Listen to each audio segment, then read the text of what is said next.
నా సహకారి అనే ఆధ్యాత్మిక కార్యక్రమానికి మిమ్మల్ని ప్రేమతో ఆహ్వానిస్తూ ఉన్నాం.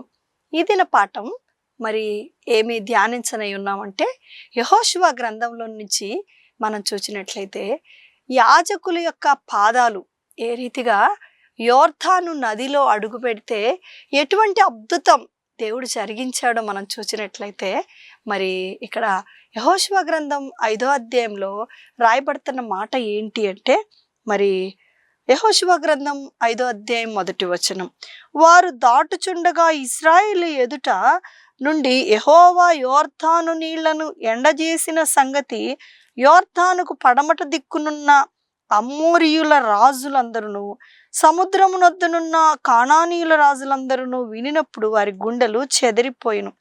ఇశ్రాయేలీల భయము చేత వారికి ఇక ధైర్యమేమీ లేకపోయిను. కాబట్టి మనం ఇక్కడ చూసినట్లయితే మరి పరిశుద్ధ ఆత్మదేవుడు ఆ యొక్క యెహోషువ గ్రంథం 5వ అధ్యాయం ధ్యానంలో నుంచి ప్రభు మనతో మాట్లాడును గాక. ఇక్కడ చూసినట్లయితే ఏం రాయబడతా ఉందంటే వారు ఎండ చేసిన సంగతి అంటే ఏమి ఎండ చేసేటట్లు చేయగలిగారు ఇశ్రాయేల్ ప్రజలు అంటే మరి ఇక్కడ చూసినట్లయితే యెహోషువ గ్రంథం 2వ అధ్యాయంలో మరి యెరికో గోడలు కూల్చబడినాయి. కాబట్టి ఆ యొక్క యెరికో ప్రజలు ఏ రీతిగా గుండెలు చెదరిపోయినవో అదే రీతిగా వీరు ప్రయాణం చేస్తుంటే ఎవరంటే ఇశ్రాయేల్ ప్రజలు. ఎవరు ఇశ్రాయేల్ ప్రజలు అంటే దేవుని స్వాస్యమైన వారు. అందుకే రాయబడతా ఉంది మరి జక్కయ్య ఏ రీతిగా అయితే యేసుప్రభు వారు శరీరధారిగా ఉన్న దినాల్లో మరి ఆ చెట్టు మీదకి ఎక్కినప్పుడు జక్కయ్య నీవు త్వరగా దిగిరా, నీ ఇంట ఉండవలసి ఉన్నదని చెప్పినప్పుడు యేసుప్రభు వారు ఆ ఇంటికి వెళ్ళి ఎప్పుడైతే జక్కయ్య తన పాపాలు ఒప్పుకున్నాడో వెంటనే ఆయనకి ఏమని పేరు యేసుప్రభు వారు ఇచ్చారంటే నీవును అబ్రహాము కుమారుడివే, అనగా నీవును ఇశ్రాయేలు వంశానికి నిత్యముగా చెందిన వాడవే అని యేసుప్రభు వారు చెప్పారు. అదే రీతిగా ఇశ్రాయేలీల యొక్క స్వాస్య భాగం దేవుని యొక్క ప్రజలు. కాబట్టి అందుకే ఇక్కడ మరి వీరు ప్రయాణం చేస్తూ ఉన్నారు. ఎక్కడికి ప్రయాణం చేస్తూ ఉన్నారంటే కానాను దేశానికి ప్రయాణం చేస్తూ ఉన్నారు. మరి వారి యొక్క ఎక్కడి నుంచి బయలుదేరారు అంటే వాళ్ళు మరి ఆ ఐగుప్తు నుండి బయలుదేరారు. ఐగుప్తు నుండి బయలుదేరిన వారిని దేవుడు ఎన్ని విధాలుగా నడిపిస్తా వచ్చారంటే మోషే నాయకత్వంలో పెద్ద ఎర్ర సముద్రం, గొప్ప ఎర్ర సముద్రం ఎదురైనప్పుడు వాళ్ళ యొక్క అక్కడ నిలుచుండి వాళ్ళు ఊరక నిలుచుండి ప్రార్థన చేస్తే, ఊరక నిలుచుండి దేవుని యందు విశ్వాసం ఉంచితే వారికి ఏం జరిగిందంటే ఎర్ర సముద్రం పాయలై ఆరిన నేలను నడిపించబడతా వచ్చారు. అందుకే మరి ఎర్ర సముద్రాన్ని దేవుడు 2 పాయలుగా చేశారు. 6 లక్షల కాల్బలానికి పైనే వాళ్ళు ప్రయాణం చేస్తూ వచ్చారు. మోషే యొక్క నాయకత్వంలో వారు తర్వాత దినాల్లో యెహోషువకి దేవుడు ఆ నాయకత్వాన్ని అప్పగించినప్పుడు యెహోషువ ఎంత నమ్మకంగా ఆ పరిచర్య చేస్తా ఉన్నాడు అంటే ఆ యొక్క కానానుకు ఎవరైతే మరి నిరీక్షణతో ప్రయాణం చేస్తూ ఉన్నారో వారిని దేవుడు ఏమంటా ఉన్నారంటే 3వ అధ్యాయం యెహోషువ గ్రంథం 3వ అధ్యాయం 12వ వచనంలో ఉన్న మాట, కాబట్టి ప్రతి గోత్రమునకు ఒక్కొక్క మనుషుని ఇశ్రాయేలు గోత్రముల్లో నుండి 12 మనుషులను ఏర్పరచుకొనుడి. కాబట్టి ఏర్పరచుకున్న ప్రజలు ఎవరంటే వీళ్ళు రాజులైన యాజక సమూహం, సొత్తైన ప్రజ. ఎవరని రాయబడతా ఉందంటే 1 పేతురు రాసిన పత్రిక 2వ అధ్యాయం 9వ వచనంలో ఆ చీకటిలో నుండి ఆశ్చర్యకరమైన తన వెలుగులోనికి నడిపించిన వాని గుణాతిశయములను ప్రచురపరచు నిమిత్తం, అంటే ఆ యొక్క గుణాతిశయాలను మనం ప్రచురపరచాలని మనల్ని దేవుడు ఏర్పరచుకున్నారు.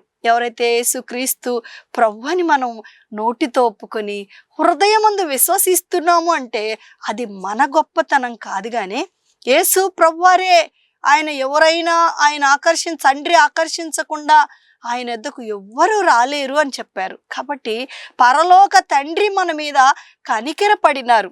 కాబట్టి ఆకాశ మహాకాశాలు పట్టజాలని ఆ గొప్ప దేవుడు, భూమిని ఆకాశాన్ని అందున్న సమస్తాన్ని కలగజేసిన గొప్ప దేవుడు మరి ఆ యొక్క మనలను కనుదృష్టి నిలిపి, అంటే ఒక పెద్ద నాయకులు వచ్చేసప్పటికి ఆ ప్రాంతంలో ఉన్న ఒక చిన్న సామాన్యమైన ఒక వ్యక్తిని పిలవడం అంటే అది సామాన్యమైన విషయమా? కాదు. ఈ లోకంలో ఉన్న ఒక నాయకులే పిలిస్తే మరి పరలోక తండ్రి అంటే ఆకాశానికి భూమికి సమస్తానికి అధిపతి, అటువంటి గొప్ప అధిపతి పిలుస్తా ఉన్నాడు. ఏమనంటే, ఇదిగో మీరు చీకటిలో ఉన్నారు అనగా చీకటి ఏం చూపిస్తా ఉందంటే పాపమును చూపిస్తా ఉంది. పాపం వలన వచ్చు జీతం మరణం. కాబట్టి పాపం వలన నిత్య నాశనం, నిత్య నరకం. ఎటువంటి నరకము అంటే మానవునికి ఉన్నది ఆయన యుగ యుగాలు కాలే అగ్ని గంధకములు మండు గుండమునకు పాత్రులు. ఇంకా యేసుక్రీస్తు ప్రభువారిని ఏర్పరచబడిన వంశముగా మార్చబడిన వారికి ఆయనతో కూడా నిత్యత్వం. కాబట్టి ఈ భూమి మీద ఆ నిత్యత్వాన్ని పొందుకొనిన వారికి దేవుడు ఒక భాగ్యం ఇస్తా ఉన్నారు. ఏంటి ఆ భాగ్యం అని చూసినట్లయితే యెహోషువ గ్రంథం 3వ అధ్యాయం మరి 13వ వచనం, సర్వలోకనాథుడగు యెహోవా నిబంధన మందసమును మోయు యాజకుల అరికాళ్ళు యోర్దాను నీళ్లను ముట్టగానే. కాబట్టి ముట్టగానే ఏం జరిగిందంటే యోర్దాను నీళ్లు ఆగిపోయినాయి. అంటే ఒక నది పొంగుతూ ఉంటది, ఒక నది ప్రవహిస్తూ ఉంటది, దాని లోతెంతో చెప్పలేం. కానీ దేవుడు విశ్వాసముతో చెప్పినారు, మరి విశ్వాసం ఉంచమని చెప్పినారు తన పిల్లలకి. ఏమనంటే యోర్దాను నదిలో మీరు అడుగు పెట్టండి. నదిలో దాటుతుంటే మరి గిలకలోతు, మోకాలు లోతు, మరి నడుము లోతు, మరి పూర్తిగా మనుషులు మునిగిపోతారు. కానీ దేవుడు దాన్ని ఏదైతే పితరులు చేసినారో, ఏదైతే మోషే ఇశ్రాయేలు సర్వ సమాజము నిలకడగా నిలిచుండి చేసినారో, దేవుని ఆశ్చర్య కార్యాన్ని చూసినారో, అటువంటి ఆశ్చర్య కార్యాన్ని మరి ఎక్కడ చూసినట్లయితే యెహోషువ మరి ఇశ్రాయేల్ ప్రజలు యోర్దాను నది దగ్గరకు వచ్చేటప్పటికల్లా వాళ్ళకి ఎంత గొప్ప భాగ్యం దేవుడు ఇచ్చారంటే, మరి యోర్దాను నదిలో అడుగు పెట్టడంతోనే విశ్వాసముతో ఏం తీసుకొని అడుగు పెట్టారు అంటే, ఎవరన్నా అడుగు పెడితే ఆ కార్యాలు జరుగుతాయా అంటే కాదు. ఎవరు అడుగు పెట్టాలి, వేటితో అడుగు పెట్టాలి అని రాయబడతా ఉందంటే సర్వలోకనాథుడగు యెహోవా నిబంధన మందసం. ఇందాక చెప్పుకున్నాం, చీకట్లో నుండి ఆశ్చర్యకరమైన తల వెలుగులోనికి మరి గుణాతిశయాలను ప్రచురించే నిమిత్తమై ఆయన యాజకులు, రాజులైన యాజక సమూహం, సొత్తైన తన ప్రజలు, పరిశుద్ధ జనాంగంగా ఆయన మనల్ని పిలుచుకున్నాడు. అందుకే మరి ఎవరి ద్వారా ఈ గొప్ప కార్యాలు దేవుడు చేస్తారు? వీరు ఏం దాటుతా ఉన్నారు అని చూసినట్లయితే యోర్దాను నదిని దాటుతా ఉన్నారు. యోర్దాను నది మరణ నది. కాబట్టి మరణించే ఆ స్థలం, మరణ నదిని దాటితే ఏముందంటే జీవనదిలోనికి ప్రవహింపజేస్తాడు. కాబట్టి దానికి కావలసిన మరి లక్షణాలు మనకి ఏం కావాలి?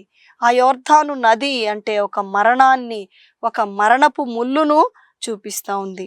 కాబట్టి అందుకే ఇక్కడ రాయబడతా ఉంది, నిబంధన మందసమును మోయు యాజకుల కాళ్ళు. ఏం కావాలి ఈ యొక్క యాజకులకి, లేకపోతే దేవుని సొత్తైన తన ప్రజలకి, ఏర్పరచబడిన తన ప్రజలకి, ఆయన చేత, తండ్రి అయిన దేవుని చేత, కుమారుడైన దేవుని చేత, పరిశుద్ధాత్మ దేవుని చేత ఆకర్షించబడి యేసు ప్రభు నిజముగా నా పాపముల కొరకు చనిపోయినాడు, నా కొరకు తిరిగి లేచినాడు, ఆయన సజీవంగా యుగ యుగములకైనా సజీవంగా ఉన్నాడు అని నమ్మేవారు ఎలా ఉండాలి? ఈ యొక్క మందసాన్ని మోయాలి అంటే ఏం మందసం ఇదంటే సర్వలోకనాథుని నిబంధన మందసం. కాబట్టి నిబంధన మందసంలో ఏముంటాయి అని రాయబడతా ఉందంటే ఆ యొక్క ఆజ్ఞలు, ఆయన యొక్క కట్టడలు, ఆయన యొక్క విధులు. అంటే ఏం చెయ్యాలి మానవుడు, ఎలాగా ఈ భూమి మీద మానవుడు దేవుని యొక్క సంగతులు ఎరగాలి అనే ఒక సత్యం. కాబట్టి పరిశుద్ధ దేవుని గ్రంథం, దేవుని యొక్క వాక్యం, దేవుని యొక్క హృదయానుసారులుగా బ్రతకడం కోసం దేవుని యొక్క వాక్యం. అందుకే దావీదు అంటున్నాడు, నీ వాక్యం నా పాదములకు దీపమై ఉన్నది. కాబట్టి నీ కట్టడలను నేను గ్రహించినట్లు నీ నిబంధన ధర్మశాస్త్రం నాకెంతో మేలైనది, నెమ్మదినిచ్చేది అని చెప్పి ఉన్నాడు దావీదు. అదే రీతిగా మరి యాజకుల యొక్క అరికాళ్ళు మోపినప్పుడు అంటే ఒక మరణ నదిలో లేకపోతే జీవ నదిని దాటడానికి కావాల్సిన మరి లక్షణాలు ఏంటి అంటే మరి యాజకులకి ఏం కావాలి అంటే పరిశుద్ధత చాలా అవసరమైనది. అందుకే యెహోషువ గ్రంథం 3వ అధ్యాయంలో రాయబడుతున్న 5వ వచనం, యెహోషువ గ్రంథం 3వ అధ్యాయం 5వ వచనం, మరియు యెహోషువ రేపు యెహోవా మీ మధ్య అద్భుతములు చేయును గనుక మిమ్మును మీరు పరిశుద్ధపరచుకొనుడని జనులకు ఆజ్ఞ ఇచ్చాను. కాబట్టి మనల్ని మనం పరిశుద్ధపరచుకోవాలి.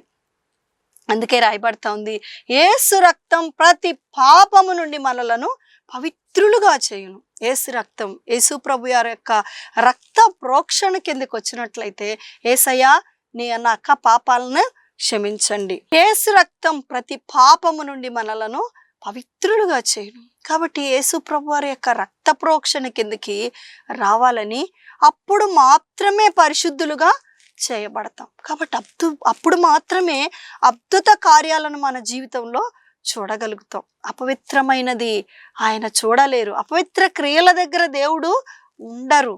కాబట్టి సౌలు ఏ రీతిగా అవిధేయత చూపించినాడో వెంటనే పరిశుద్ధాత్మతని వదిలిపోయిను అని రాయబడతా ఉంది. అపవిత్రత దగ్గర పరిశుద్ధాత్మ దేవుడు ఉండరు. కాబట్టి అందుకే ఇక్కడ యెహోషువ గ్రంథంలో రాయబడుతున్న మాట, యాజకుల అరికాళ్ళు మోపుతున్నప్పుడు వాళ్ళకి ఎటువంటి వాటితో వాళ్ళు నిబంధన మందసం పట్టుకున్నారు అని చూచినట్లయితే మొదటిది పరిశుద్ధత, రెండవది చూచినట్లయితే మందసమును మోయవలనంటే భరించుట. ఏం చూపిస్తా ఉందంటే భరించాలి.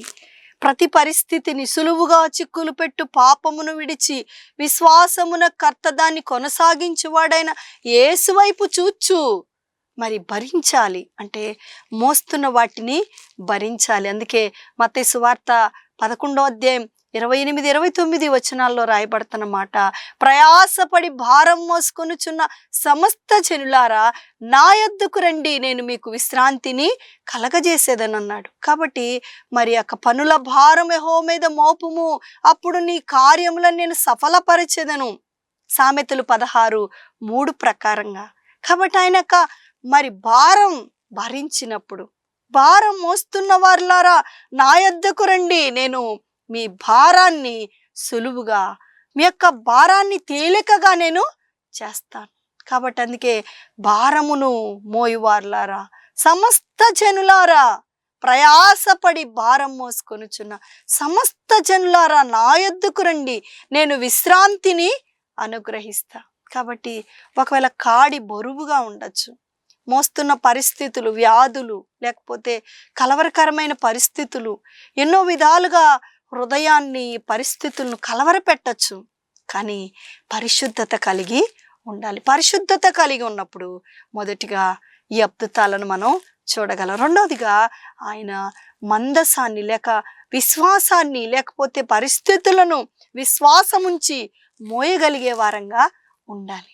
కాబట్టి వీరేం చేశారంటే ఆ నిబంధన మందసాన్ని, ఆరోను చిగిరించిన కర్రను, మన్నా పాత్రను, వాళ్ళు నిబంధన మందసము యొక్క ఆ యొక్క ఆజ్ఞలను, 10 కమాండ్మెంట్స్ని వాళ్ళు మోస్తా వచ్చారు. కాబట్టి దేవుని యొక్క ఆజ్ఞలను, కట్టడలను, విధులను మన యొక్క శరీర ప్రాణాత్మ దేహాలలో క్రియారూపకంగా మనం మోసేవారంగా ఉండాలి అని ప్రభు ఆశపడతా ఉన్నారు. కాబట్టి అందుకే మోసేవారంగా ఉండాలి. నిబంధన మందసం మోసేవారు ఎలా ఉండాలంటే మోసేవారిగా, భరించేవారిగా ఉండాలి. ఇంకోటి చూస్తే మనం శత్రువైన అపవాది మనలను మరి నిజంగా వెనక్కి లాగుతూ ఉంటాడు. మోసేటప్పుడు, విశ్వసించేటప్పుడు, లేకపోతే పరిశుద్ధత కలిగి ఉండేటప్పుడు వీరికి ఎన్నో శ్రమలు. ఏం శ్రమలు అంటే మరి యొర్దాను నదిలో అడుగు పెడితే మరి యొక్క 12 గోత్రకర్తలు ఎవరంటే ఏర్పరచబడిన 12 గోత్రకర్తలు యొర్దాను నదిలో అడుగు పెడుతున్నప్పుడు వారికి కలిగిన ఎన్నో భయాలు. అందుకే రాయబడతా ఉంది ఇక్కడ యెహోషువ గ్రంథం 3వ అధ్యాయం 4వ వచనం, మీకును దానికిని దాదాపు 2000 కొలల మూరల ఎడముండవలెను. మీరు వెళ్ళు త్రోవ మీరింతకు ముందుగా వెళ్ళినది కాదు. మీరు దానిని గుర్తుపట్టవలను గనుక ఆ మందసము సమీపముగా మీరు నడవరాదు. కాబట్టి ఆ యొక్క యాజకులు మోస్తా ఉన్నారు, మిగతా వారు నడుస్తూ ఉన్నారు. ఇక్కడ రాయబడతా చూస్తే మరి మీరు ఇంతకు ముందు వెళ్ళినది కాదు. కాబట్టి ఆ శ్రమలు ఒకవేళ భరించడానికి అంతకుముందు తెలిసినవి కాకపోయి ఉండొచ్చు, ఇంతకుముందు వెళ్ళిన దారి కాకపోయి ఉండొచ్చు. కాబట్టి అందుకనే ఒక శ్రమను చూచినప్పుడు, ఒక వ్యాధిని చూచినప్పుడు, సడన్గా జరిగిన కార్యాలను చూచినప్పుడు ఎంతో డిప్రెషన్. కాబట్టి అందుకే వాటికి కూడా మీరు భయపడవద్దు. అందుకే చెప్తున్నారు మరి దేవాతి దేవుడు మరి 3వ అధ్యాయం 11వ వచనంలో, జీవము గల దేవుడు మీ మధ్యనున్నాడనియు ఆయన నిశ్చయముగా మీ ఎదుట నుండి కానానీయులను, హిత్తీయులను, హివ్వీయులను, యబూసీయులను, గెర్గాసీయులను, అమ్మోనీయులను, యబూసీయులను వెళ్ళగొట్టుననియు దీని వలన మీరు తెలుసుకుందరు. అంటే భయపెట్టేవారు భయపెట్టబడే పరిస్థితులు తప్పకుండా ఉంటాయి. కాబట్టి అందుకనే ఏం చెప్తున్నారు అంటే, జీవము గల దేవుడు మీ మధ్యనున్నాడు. ఎందుకు భయపడకూడదు? ఎందుకు మోయలేని బరువు అని మనం భయపడతా ఉన్నాము అంటే, మరి దేవుడు చెప్తా ఉన్నారు, ఇది మీరు పరిశుద్ధతగా ఉండాలి, మరి భరించే వారిగా ఉండాలి, వీటిని చూచి ఎన్నడూ భయపడని వారిగా మీరు ఉండాలి. అప్పుడు ఏం జరిగిద్ది అంటే, దేవుడు మీ మధ్యనున్నాడని మీరు గమనించి గ్రహించి నిజంగా అటువంటి విశ్వాసముతో, ధైర్యముతో మన పితరులు ఉన్నట్లుగా మనం ఉండగలిగితే దేవుడు చెప్తా ఉన్నారు, ఏం చెప్తా ఉన్నారంటే, మీ ఎదుటనున్న మరి కానానీయుల వంటి వ్యక్తులు, అంటే భయంకరమైన మరి లోక సంబంధమైన వ్యక్తులు, హిత్తీయులు, యబూసీయులు, గెర్కాసీయులు, మరి వీరందరూ వెళ్ళగొట్టుదునని దీని వలన మీరు తెలుసుకుందరు. కాబట్టి వారందరినీ లోక సంబంధమైన ఎన్నో పరిస్థితులు, అంటే లోకం దాని ఇచ్చకు లోబడకుండా, లోకం దాని పరిస్థితులకు భయపడకుండా, లోకం పెట్టు మరి మనుషులు పెట్టు నిందకు భయపడకుడి, వారి దూషణ మాటలకు దిగులు పడకుడి అని రాయబడతా ఉంది. అందుకే మరి హిత్తీయులు, యబూసీయులు మరి ఏం చూపిస్తా ఉన్నారంటే, యబూసీయులు అబద్ధమాడువారు, అబద్ధ సాక్ష్యాలు పలుకువారు, అబద్ధపు నిందలు వేసేవారు ఎంతోమంది. కాబట్టి అటువంటి అందరినీ నేను మీ మధ్య నుండి వెళ్ళగొడతాను, మీ ఎదుట నుండి వెళ్ళగొడతాను, మీతో కూడా నేను ఉన్నాను. కాబట్టి ఆయన మనతో కూడా ఉన్నాడు. మనతో కూడా వచ్చువాడు మన దేవుడైన యెహోవాయే, మీతో కూడా వచ్చువాడు మీ దేవుడైన యెహోవాయే అని రాయబడతా ఉంది. కాబట్టి అందుకే ఇక్కడ చూసినట్లయితే ఆ యొక్క యోర్దాను నదిలో అడుగుపెట్టినప్పుడు, యెహోషువ గ్రంథం 5వ అధ్యాయం 1వ వచనం, యెహోవా యోర్దాను నీళ్లను ఎండజేసిన సంగతి యోర్దానుకు పడమటనున్న అమ్మోరీయుల రాజులందరూ, సముద్రమునొద్దనున్న కానానీయుల రాజులందరూ వినినప్పుడు వారి గుండెలు చెదరిపోయెను. కాబట్టి ఎప్పుడైతే వీరు పరిశుద్ధతతో భరించి, ఎలాగైతే వీరు మరి ఆయన యొక్క నిబంధన మందసాన్ని మోయడానికి మరణ నది అయినా కూడా యోర్దాన్ నదిలో అడుగుపెట్టినప్పుడు ఏం జరిగిందంటే, ఆ చుట్టుప్రక్కలున్న గొప్ప గొప్ప రాజులందరూ భయపడతా వచ్చారు. యోర్దాను నదిని సర్వమునకు అధికారే, భూమికి ఆకాశానికి సృష్టికర్త అయిన అధికారే ఎండిపోజేసినాడు. అంటే మార్గాన్ని వీరి కొరకు సరళం చేసినారు. నేనే మార్గమును, సత్యమును, జీవమునై ఉన్నానని చెప్పిన యేసుక్రీస్తు ప్రభువారు తన శిష్యులను పిలిచి చెప్తా ఉన్నారు. యోహాను సువార్త 14వ అధ్యాయం 1వ వచనంలో, మీ హృదయములను కలవరపడనీయుకుడి, వెరవనీయుకుడి, నాక తండ్రి ఉండు నివాస స్థలములో మీకు నివాస స్థలాలను సిద్ధపరచుటకు నేను వెళ్ళుచున్నాను. కాబట్టి ఆయన చెప్తా ఉన్నారు, మీ హృదయాలను కలవరపడనివ్వద్దు. అది యోర్దానైనా, ఎర్ర సముద్రమైనా. మరి ఇంకా చూస్తే అందుకనే మన పితరులు షడ్రక్, మేషక్, అబేద్నెగోలు భయపడలేదు. ఎందుకంటే ఒకవేళ నెబుకద్నెజర్ మేము ఈ ప్రతిమకు మొక్కము కానీ మరణించుటకు మేము ఇష్టపడతా ఉన్నాం, ఎందుకంటే ఆయన నామము నిమిత్తం మమ్ములను ఈ అగ్నిగుండములో నుండి తప్పించి రక్షించుటకు ఆయన సమర్థుడు. మమ్ములను నిరంతరం కునుకక మరి నిద్రపోక మమ్మల్ని చూస్తూ ఉన్నవాడు ఆయన. ఆయన కనుపాప వలె మమ్మల్ని కాపాడువాడు. తల్లి తన బిడ్డల ఎడల జాలిపడినట్లు జాలిపడేవాడు. ఎత్తుకొనువాడు, మోయువాడు, చంకన పెట్టుకొనివాడు. కాబట్టి అటువంటి శక్తిమంతుడు మా దేవుడని రుజువు చేస్తూ వచ్చినారు మన పితరులు. అందుకనే ఆ మరణ నదిని దాటి జీవములోనికి ప్రవేశించు నిమిత్తమై యేసుక్రీస్తు ప్రభువారి లోకానికి వచ్చి ఉన్నారు. అందుకే నేను జీవాహారమును జీవపానమునై ఉన్నాను. నా శరీరం తిని నా రక్తం త్రాగువాడు ఎన్నడూ చనిపోడు. కాబట్టి అందుకే నమ్మి బాప్తిసం పొందిన వారు రక్షించబడతారు. ఎందరు అంగీకరిస్తారో వారందరికీ దేవుని పిల్లలయ్యే అధికారం. దేవుని పిల్లలు ఎలా ఉండాలి అని ఆయన చెప్పారంటే పరిశుద్ధంగా ఉండాలని చెప్పారు, భరించాలని చెప్పారు. ఆయన యొక్క నిబంధన మందసం మోసే విషయంలో ఎటువంటి కలవరం లేకుండా ఉండాలని, అవిశ్వాసం లేకుండా ఉండాలని చెప్పి ఉన్నారు. అందుకే వాళ్ళు ఆ యొక్క మందసాన్ని మోసుకుంటా సులువు చేసిన తేలిక చేసిన ఆ మందసాన్ని విశ్వాసంతో మోసుకొని వెళ్తుంటే యోర్దాను నది సైతం ఎండిపోయింది. అందుకనే సుప్రభువారు ఆ యొక్క మరణపు ముళ్ళును విరిచినారు, మరణాన్ని జయించినారు. ఆయన మృత్యుంజయుడై తిరిగి లేచినారు.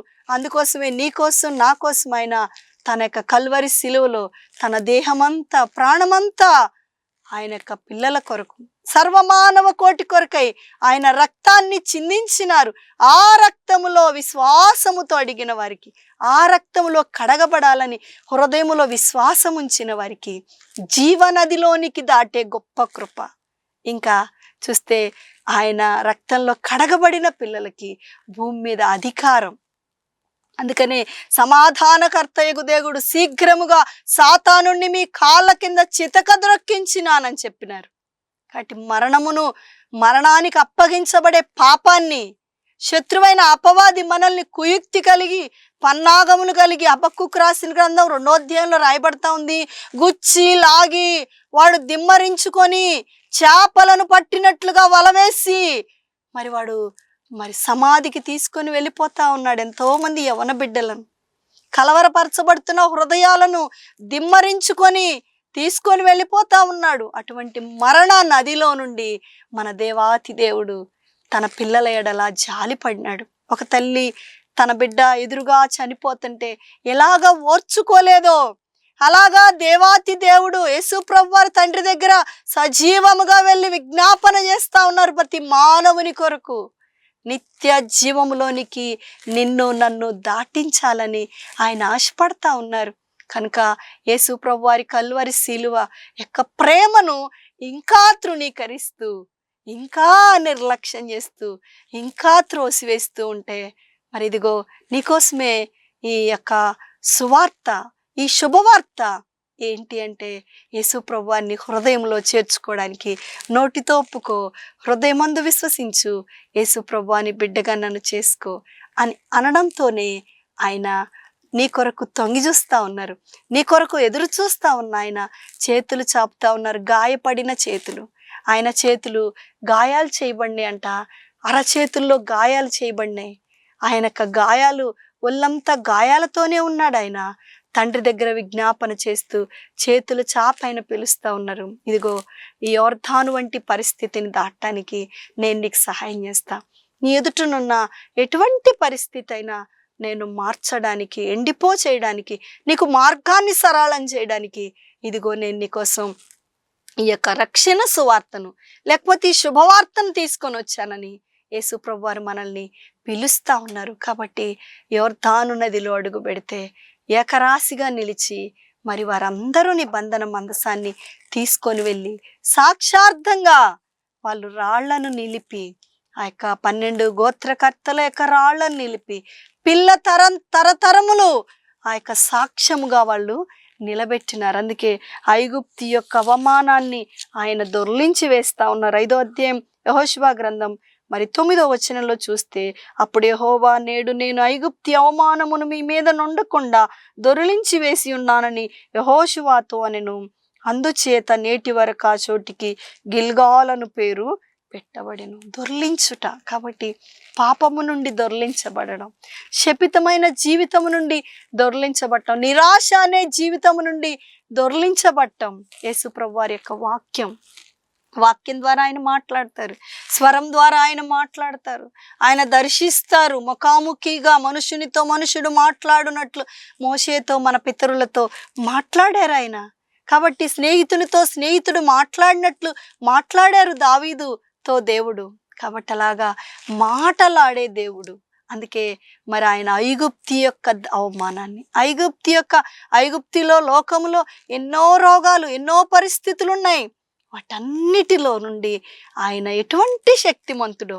కాబట్టి యేసుప్రభువారు శరీరధారిగా ఉన్న దినాల్లో ఆయన శరీరంలో ఉన్న ప్రతి రోగాన్ని స్వస్థపరచుటకు శక్తిమంతుడని రుజువు చేసుకుంటా వచ్చారు. అంత మాత్రమే కాదు, దురాత్మల మీద అధికారం ఇచ్చానని చెప్పారు. అంత మాత్రమే కాదు, ఆయన రాజ్య సువార్తను ప్రకటించమని, అనగా ఆయన నిత్య రాజ్యమున్నదని ప్రకటించే అధికారం ఇచ్చినారు.